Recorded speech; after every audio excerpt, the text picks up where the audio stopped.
Welcome to the Carolina Business Leadership Show, where we share real conversations with business owners and leaders across North and South Carolina. I'm your host, Aubrey Fitzloff, agency owner, team leader, and someone who believes business is built on relationships, not transactions. Each episode, we bring you practical insights, leadership lessons, and real stories from the front lines of running and growing a business in the Carolinas. Let's get into it. Today, I'm joined by Joe Reeder, co-founder and owner of Classic Roofing here in Columbia, South Carolina. Joe built Classic Roofing on a simple promise: do the job the right way with honesty and accountability at its center. In just a short time, he and his team have earned a reputation for craftsmanship, transparency, and a true neighbor first approach to serving both homeowners and businesses. In our conversation, we'll discuss the leap into ownership, what it takes to lead a crew in a demanding trade, how he navigates a competitive and fast changing market, and the legacy he's working to build for Classic Roofing. Joe, thank you for joining me today. Yeah, Aubrey, thank you for having me on. Joe, I know both you and your business partner from doing business around the Columbia area. What finally pushed you to launch Classic Roofing? Was there a moment you knew it was the time to bet on yourself? Yeah, I think there was a time where I felt like it was something that I knew I wanted to do. In it didn't work out the first time, and I say that because I didn't push forward with it. Didn't happen. So in hindsight, and I've talked about this before with people, it was best that it didn't happen that way. I was traveling a ton in my last career, on planes all the time, just in and out, more of a corporate feel, still within construction. I had learned so much about roofing in my past experience. It just felt like a good combination of being home, being part of the community, and trying to build something. It was terrifying, honestly. It was like just a one day thing. It just happened. No money in the bank for the business, just kind of starting from scratch and seeing if I could make it work. Yeah, I mentioned that was probably a thrilling, but also, I don't know if worrisome is the right word, but give you those butterflies like, okay, we're going up that roller coaster now. It's time to see how it goes. Yeah, definitely exciting. I was kind of finishing up doing what I had been doing, and I had bothered Mac about it for a long time, and he had been within roofing. We had worked together for a big roofing company starting back in 2011 or 2012. I would ask him a lot of questions because he still was in that world, and I had stepped away and been in more commercial construction. And I would just say, "Hey, man, what are like numbers look like right now? How's pricing going? What's the market like?" And I think one day he was like, "You want to start a roofing company?" And I said, "Yeah, I think I do." And you know, I guess the only benefit to maybe doing it 10 years before was there wasn't so much saturation. Back in the day when we started it, and it's funny to call 2011 back in the day, but there was like three other companies, and the customer had, four choices maybe, except for out of towners. Now there's a ton, and I'm part of that movement. I mean, I see that and understand it. So yeah, it was scary. I knew that I had the ability to handle, at least for the most part, a small amount of production. And Mac had a great deal of contacts within the industry. And I said, let's just do it, man. And now we're doing it. And having fun because, like I said, I've seen you guys out and about. So Classic Roofing has that old school relationship driven feel. What does that mean to you in practice? Yeah, it means having a slightly better than professional relationship with the customer. We talk about sports, and it's relationship building. It's being in the community. We live in Forest Acres. Both of us, our offices in Forest Acres. We kind of feel like that's our territory. We want to work everywhere. We want to work around the state and all over the Midlands, but we want to be part of the Forest Acres community, sponsoring events, even a lot of things that are generally not going to benefit Classic Roofing financially. So we try to be unselfish as to how we attend and sponsor things. I see people in the grocery store that I've done work for, and I run into them while grabbing a happy hour drink. And I need to be able to stand there and look those people in the eye and feel like I gave them everything I had and what they paid for, because these are big ticket items for the most part. It's just being a part of the community. They know that they can trust me and lean on me. And if another roofer swings by and knocks on their door, they can say, "Hey, Joe, somebody came and knocked on my door, can you come put me at ease, or either tell me if it's the truth because they know I'm going to give it to them. Yeah, that's one of the tenets of the way I run my business as well. And I know we've talked about that over a beer, but like if I run into one of my clients at the grocery store, I don't want to have to feel like I need to turn and go down the other aisle. I want them to feel like they can come up to me and give me a hug. And I do run into clients at the grocery store almost every week because so many of my clients are in Casey. So we're all shopping at the same little food line. And I think it's a big deal. I want to feel proud of the product that we put out there. I know that Mac feels the same exact way. I mean, he's out right now doing it. That's why we're not both sitting here together, because we're not sitting behind a desk all day long looking at numbers, looking at margins. We have to do that stuff, but we're out there. I just left somebody's house that sent me a picture of a piece of gutter hanging down, and I grabbed my drill and a ladder and some screws and went and reattached it. You know, that's the kind of thing that I know leads to a better relationship within the community. And it can be selfish. It's like, hey, we'll get work out of doing those kinds of things, but I want to make sure they know that I'm willing to go do that. How would your crew describe your leadership style on a good week and on a tough one? I'm really hands on when being out in the field. The guys that work for us probably mumble under their breath sometimes when they see my truck pull up. And that's just it's my name, and I want it to be represented well. And I think those men and women that work with me and for me and Mac, they understand that. I mean, they have pride in what they do, but little things that could possibly get overlooked that maybe we would never see, they catch my eye. I want to make sure it's done correctly. I mean, I learned from someone I used to think was crazy. And if he was in this room right now, I would tell him that. His name was Chuck Wiggins. He was at Crescent Construction. And that was who unknowingly I learned to be a little bit of a control freak. And I joke with a lot of the roofers around Columbia, like a bunch of us worked for him and have roofing companies around town. And we're like, Chuck was right. He might have been back in the back counting nails at the end of the day and making sure things were being used, but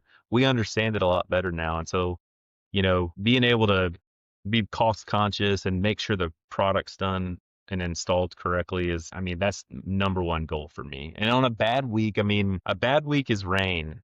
Now we need it because roofs don't leak unless it's raining. We don't know where they'll get at least. That is really about kind of switching over from the production side to Mac and I really being more sales training oriented, because we're not door knockers. We're not big pushers. I think we build relationships and then we help guide people to the right place. And so those can be tough weeks because in our business, we're very cash flow driven. And when you're not doing work, it's not like a subscription. Nobody's spending money when you're not working. So those can feel tough. But I think it helps us kind of step back and look at what we need to change in our process to make things more efficient. Long-winded answer to say that the guys hate to see me coming sometimes. Well, roofing can be grueling, especially in the Columbia heat. What helps your team stay safe, healthy, and motivated? Yeah, so the summertime can be crazy, right? Winters aren't bad. We don't roof below freezing temperatures because it can be detrimental to the product being installed.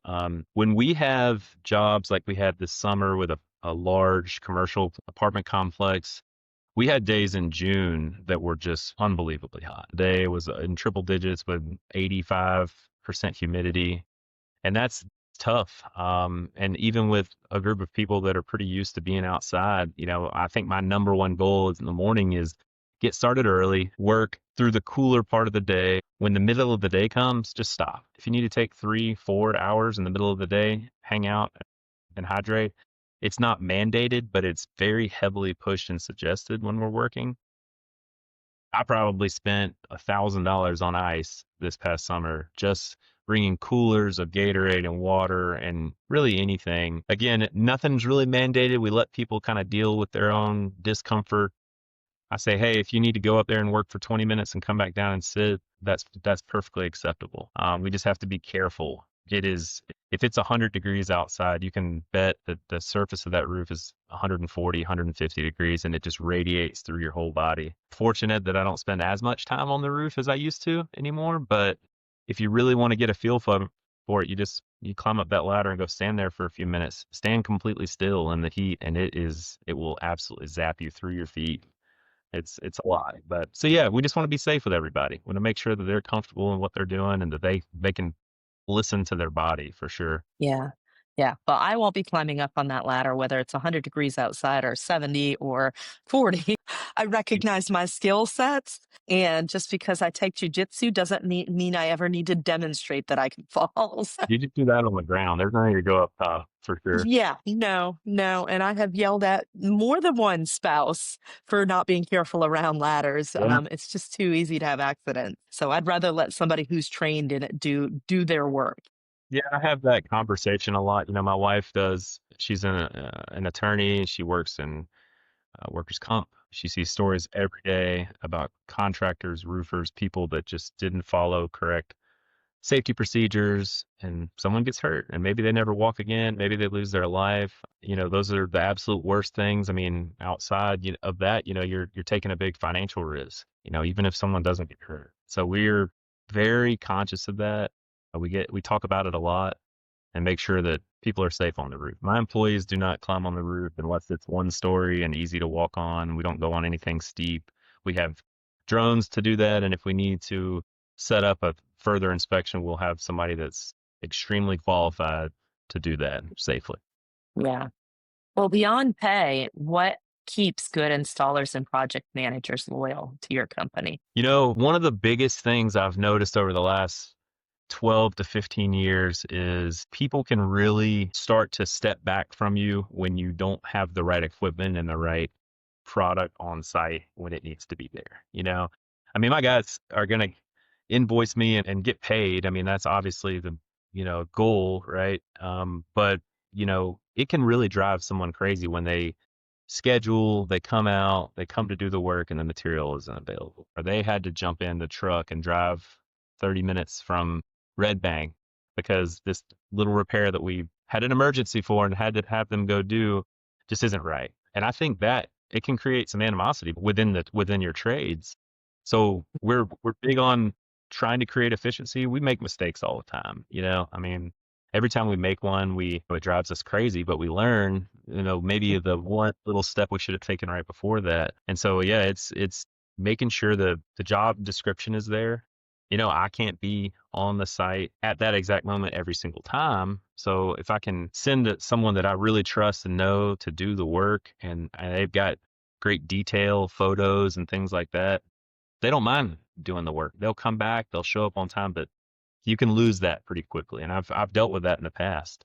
And that can make it tough. The money can only go so far. It's got to be the facilitation of the work has got to be good. Yeah, yeah. I've heard that recently from a close friend who does flooring for a living. And he's like, I'll show up at the job and the wrong flooring product has been ordered. He's like, now we're a week behind, because we got to wait on the right thing to come in. So that eye for detail can make such a difference. Yeah, and it's all about staying on the schedule because no matter what part of this you're in, whether you're the owner or the project manager or you're the subcontractor, we all get paid once the job is complete. And so when you stick it out a week or it takes two, it can, and you're counting on that because you're scheduling the type of work you do and how you pay for your own product around the flow of money. And so it's important to stay on that. And then we just don't have problems if that's what happens. Well, what's changing in Columbia and Lexington right now that's shaping your sales pipeline? Is it real estate, storms, competition? What would you say is influencing you guys? So I think all three. Competition definitely shapes it. Again, there are a ton of really knowledgeable and really good roofing contractors in Columbia. I know a lot of them very well. We're friends before. I trust what they do. And when a customer tells me that so and so said this and I know that person and I've worked with them, I'm like, yeah, they're right. There's a lot of companies that maybe come in and say, let's see how quick we can build this thing. Because right now, private equity is in love with home services. They love HVAC, they love pest control, they love things that have recurring revenue. But roofing, once you grow to a certain size, I mean, there's a love affair with that as well. And I think one of the big issues regarding competition, and that is that we can kind of get crushed by large marketing budgets, but where we can really shine is that we're maximizing profit, but we're trying to maximize it for staying power and not for shareholders. I don't know if there's any roofing companies in Colombia that actually have shareholders, but I believe if they fall under the umbrella of a private equity firm, then there is a likely a fiduciary responsibility to create revenue and by whatever means necessary. So I think we can take advantage of that in a way by being a local company that's here with staying power, but it can hurt us when we don't have the $30,000 a month marketing budget to feed to TV and advertisement. So that's tough. Colombia is due for some type of non-life threatening natural disaster is what I like to say. Hail or wind, we don't see those things a lot. No, I mean, I tell people all the time, they're like, oh, they'll say there's a hurricane coming, and I'm like, yeah, I don't love hurricanes. I do love wind, I mean, we don't want everything to be perfect, right? But what we don't want is what we've seen over the last year when Hurricane Helene came through, right? And it had a very detrimental effect on the community. Obviously, in North Carolina was really bad, but we did see a lot of business from that. And to be fair, and I guess to maybe we toot our own horn, but we spent weeks with chainsaws, removing limbs, tarping houses, not sure if we'd ever see anything financial from that, but it felt like this is our place where we live. We're gonna care of it. I did have this conversation too, and I think we were talking about industry, right? When someplace like Scout comes into the area, and I know it's a sensitive subject, especially for people in the Northeast and in Blythewood. I think growth it's coming, and you can't stop it, can't stop progress. Hopefully, it's done in a smart way, and the land is conserved and it's taken care of. But when those companies like that come in, homes have to be built, and so because we're not really a new construction roofer, it still has an immediate effect on us because that is the correlation with real estate. People need to move closer to Scout or they need to move further away to get away from that. And there's new homes being built in those areas. And then it opens up the homes in, the northeast or in the southeast part of Columbia. It opens up homes in Forest Acres. So they change hands. And when something changes hands, there's likely going to be physical changes to the property. I've lived in a house for 15 years. The roof's probably good. And as soon as I leave, the next person that walks in says, I think we need a new roof on this house. I don't know if it's going to last very. Insurance companies are clamping down on aging of roofs and how they'll cover that. So just building a new company like Scout that has, I don't know, 4,000 jobs, I mean, that can have a huge impact on construction in Columbia. I think the sprawl is a big thing too. So we're not going out and working with the large home builders and doing their roofing, but it has a big impact when things start changing hands around Columbia. Absolutely. And I mean, it also, if some of your competitors do new construction, it limits access to them, which gives you guys more opportunity. After a major storm, how do you guide homeowners through estimates, timelines, and let's face it, we get a lot of out of town competitors come in when we have a big storm through. Yeah, we do. The last time we really experienced that was 2015, I think. So, 10 years ago where, you saw tags, Oklahoma, Texas, and it was pretty wild, honestly, because that was my first experience with like a large natural disaster. The central United States, they do look a lot. We first and foremost tried to make sure that the home in its current shape is completely dried in, where is we put a tarp on it, we make a temporary repair in case it rains in 10 minutes or 2 days later. It doesn't create further damage to the home. The last thing the insurance company wants is for that damage to exacerbate, to be bigger and worse. So yeah, let's get it dried in. Let's make sure everything's taken care of. If it has gotten wet, I've got it's within water mitigation and restoration. We're going to call them immediately because the first call is often to the roofer. A tree falls on your house. Well, let me call a roofer. And I'm like, well, that's great, but we're not going to be the ones to handle like the tree work. But the way Mac and I have set up our company and how we've kind of set up our relationships is that we've got a contact list that we can count on.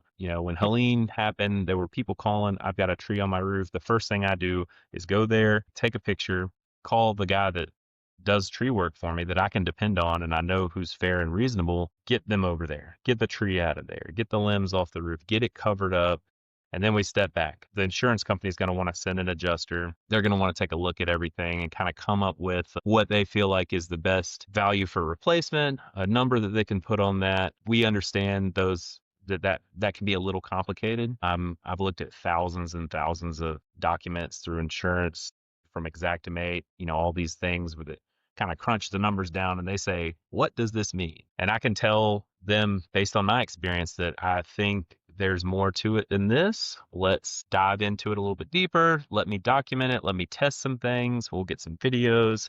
If we think the insurance company has been fair to the customer, that we can just proceed with fixing what's there. Generally, a homeowner during a natural disaster claim is responsible for whatever the deductible their policy carries. I know you know insurance well, and P&C is not that different in regards to that part. We do our best to make sure that that is what the homeowner is responsible for, that work within that budget. There have been times when the insurance company maybe didn't give quite enough, but we know that we can make it work and hopefully create just a small amount of out of pocket for the customer. Because listen, it is really hard to stand in someone's living room when there's a pine tree inside it and start talking with them about how much money they have to pay you. It is difficult.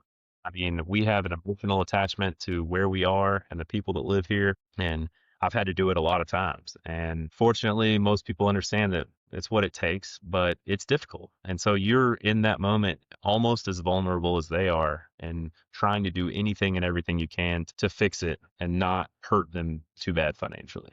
Yeah. And while I don't do that kind of insurance, I would strongly, strongly advise any homeowner out there that's listening. You don't have to carry homeowners insurance, but it's a really bad idea not to.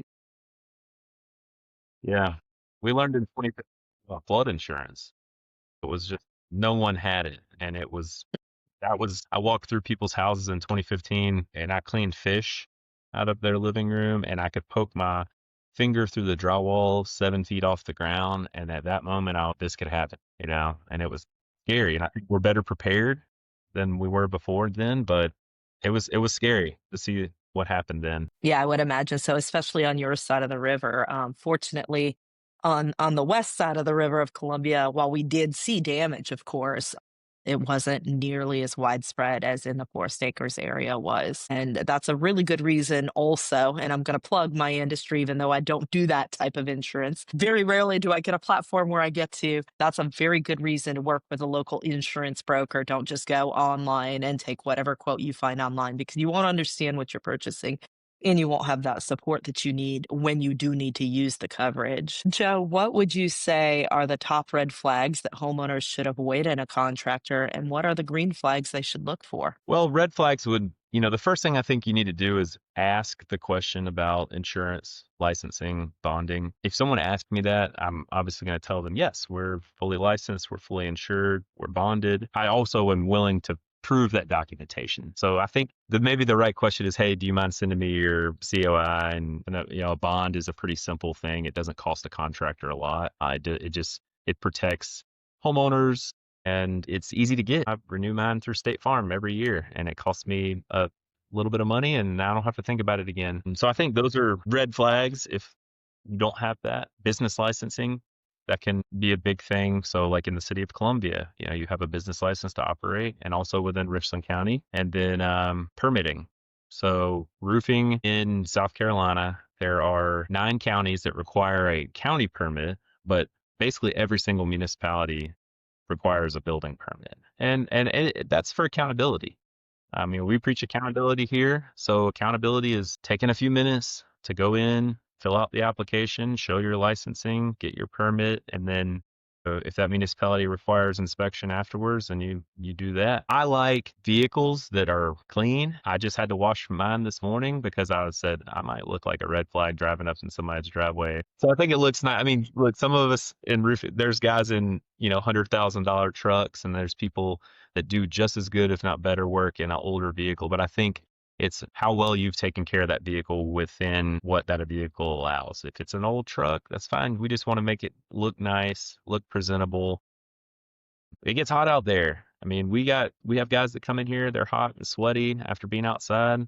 They change shirts, put on a new shirt. Just make yourself look somewhat presentable. And then big green flags for me are we have a 5-star rating on Google. I have sent a review request to every single customer we've ever had. I've not cherry picked those. I have said, you know what? If we had a tougher time with this person, I'm going to let them let me know in that way. And we've maintained a really good review record. A lot of my competitors have done the same thing. Just, I think that's a big deal. You can go and look and see because you've been treated poorly at a restaurant, at a muffler shop, at getting your oil changed, getting your grass cut, something. When you're treated really badly and the experience is bad, one of the first things you're going to do is let people know. So that's a big green flag. Red flag would be really bad reviews, people that don't show up, not communicating. It's hard. A lot of customers will call us and say, hey, I had another roofer out here and told them I needed to get a new roof. And they told me they would send me an estimate. I never heard from them again. And I was like, I hear it all the time. It's nuts. I will break my neck to get back to my computer and start typing in numbers and get it to somebody because they asked for it. I'm not going to shove anything down their throat, but like, hey, I need a new roof. Can you tell me how much it costs? You're going to get that generally within 24 hours from me or anybody on my team. So those are the main red and green flags, I think, are making sure people are licensed, bonded, and insured. And then the internet has nothing bad to say about them, or at least nothing too bad. 4.9 stars is pretty good too. It's hard to maintain. Thank you, because that's where we're at. The two reviews that were less than 5 stars, I went in and replied and said, hey, if you have concerns you want to further discuss, here's my phone number as the owner. Please call me. I didn't get responses, but I feel like that's the responsible thing to do. So you can't make everyone happy, but you can at least show the public that you take that seriously when you get that less than favorable review as well. Because if you're not learning from that kind of stuff, like, what are you going to do?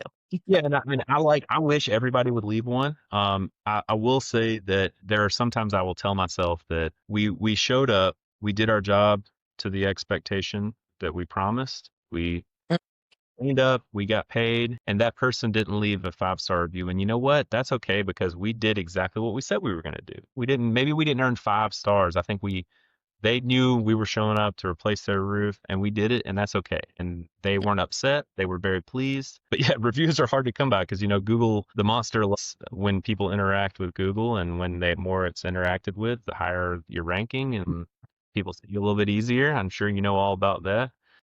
I I would imagine you have relationships, but you don't necessarily have that repeat business with the same customers, which is a little different from what I do. If I'm reviewing your insurance every year and you haven't left me a review, I get another opportunity to ask. Real estate is where that kind of comes into play. Like we probably have 30, 40, maybe 50 realtors that call us on a regular basis. Mac has done an incredible job over the years of really networking. I mean, we go to networking events and you've got to turn it on. And sometimes it's hard to do. And it is not hard for him to turn it on. And you spend that time and you become friends with those people and they call you. And those are our repeat customers in a way, is that they make sure to help facilitate business to us because we go out of our way to help do the same thing for them. But they can only leave a review once. So it's the same thing. Yeah. No repeat customers there. Well, you've mentioned your competition in town, and I know that you've got friendly rivalries, and I know a couple of the other business owners around town. How do you balance competing and collaborating? We have some really great roofers in the Columbia area. How do you handle that part of things? Yeah, I think there's like-mindedness in the people that I work with that are outside of my company. And I'll say a few names like Colin Crosby. He is a lot like Matt guy that he wants to see a healthy industry in Columbia. He is fully aware that he will not get every roof and that I sometimes will compete directly. We've talked about quotes that we've sent afterwards and they were separated by $150. And to me, regardless of who gets that, which I always hope it's me, but I think that's a good sign in a way. It means that we're not overcharging and we're not pulling the market down and deflating the value of what we do. But we don't talk about, hey, let's make sure we charge this amount for this. It's just we can collaborate together and understand that if we're all representing our industry the right way. Joey Nettles owns Magnolia Roofing, good friend of mine. We used to ride around together looking at roofs in our mid to late 20s. We've known each other forever. He knows what he's doing. He knows what he's talking about and he's up the same like mine. If I have a problem, I call 3 different guys the other day because I was trying to figure out a ventilation issue on a roof. So I call Crosby Roofing and I call Magnolia Roofing and I call, Hornsby Roofing, and I'm like, "Guys, help me figure this out." They don't hesitate. And that's not just those 3, there's other people that I've met since then. It's a great community because if you have somebody that's not interested in being your best buddy, that's okay. We don't have to all be friends. We are competing against each other, but I think when people are against it completely, it tells me more about them because they're not interested in creating any type of community around here. We're not joining drama club together. We're just hanging out, sharing secrets, but not all of them. I mean, I can't get every bit of information. Like there's some things that are proprietary, but joked with one last time I was on the phone with him. I was like, "All right, after this conversation, I'm gonna need you to send me your social security number and your firstborn child because I've got everything else." But I think it matters to have those people. I don't dislike anybody in my industry. I think the way they represent themselves will reflect directly on me and every other roofer because just like a car salesman or a lawyer being a liar, it's just someone gave that reputation to those people and it's just not true. So we want to maintain, a good reputation and be trusted. And I think it speaks to the integrity of your industry if you guys are all within very close pricing. Because then if you got somebody who's a huge outlier, both either below, above or below, it's like, what's so different there? Like that would make me take pause if I was the consumer. I don't even have that issue in health insurance because those rates are set by law. So if somebody's showing you a different price, they're showing you a different product or somewhere or another the information they have on you is not correct. But You're really standing on your customer service in that regards, right? Because if all things are equal, that's the only difference maker. Yeah, I mean, profit is not a bad word. We started this we started this company to make money. So this is a job for me, And so if I don't have profitability and I can't maintain this same business and the same level of service that I can offer, we want staying power. So yeah, we've got to make money. We don't feel like we have to gouge people or make all our money at once. I've seen estimates from companies that were twice as much. And I'm like, oh, well, this is a profitable job for me.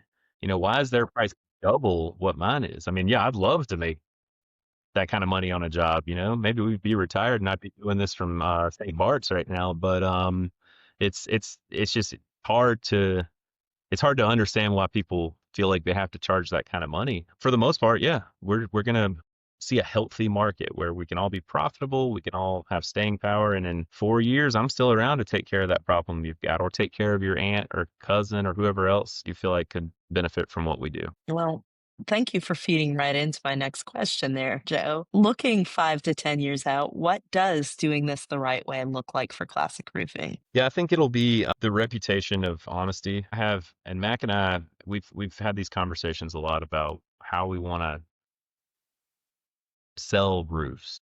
That's because that's what we do. We get a call, we go out and we lay out our game plan and we hope that that customer chooses us. And we get phone calls from people that say they need a new roof. I drove to the other side of Sumter a few months ago. I called, I heard about you on the internet. It was from a friend, maybe.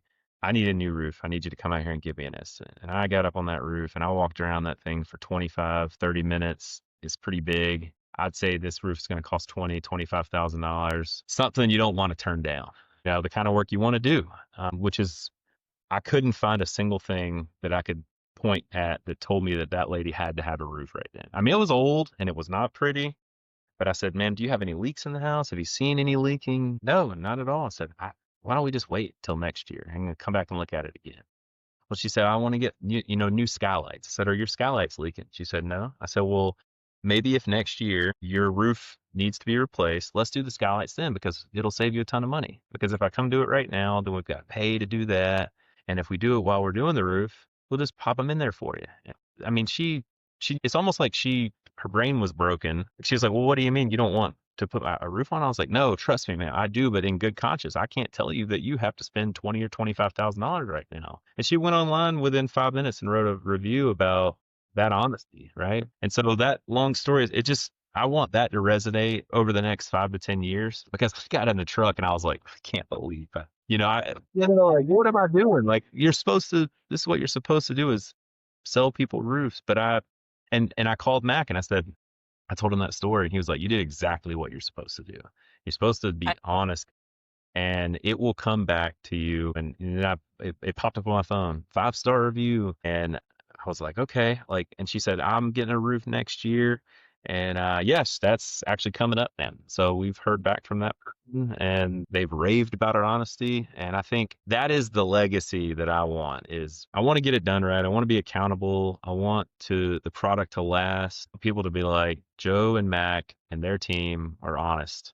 And they told me exactly what I needed to hear. So when a realtor calls me in 5 years, hey, can you look at this roof? I go look at it and I say, Brad, it needs to be changed. They don't think about it for 1 second.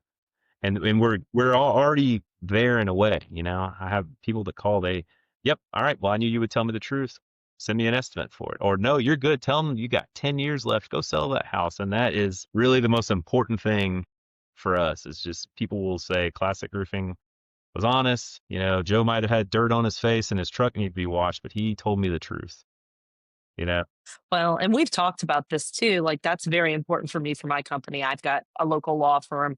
They're decent size, 15, 20 employees. And they brought me their group coverage, I don't know, at least 3 times in the last 5 years and asked me to shop it for them. And at least 3 times I've said, your agent's doing the right thing. I wouldn't suggest a change. And I'm not going to take business from her if she's doing the right thing. I know her. I respect her. I want her to want to shake my hand when we're in insurance trainings.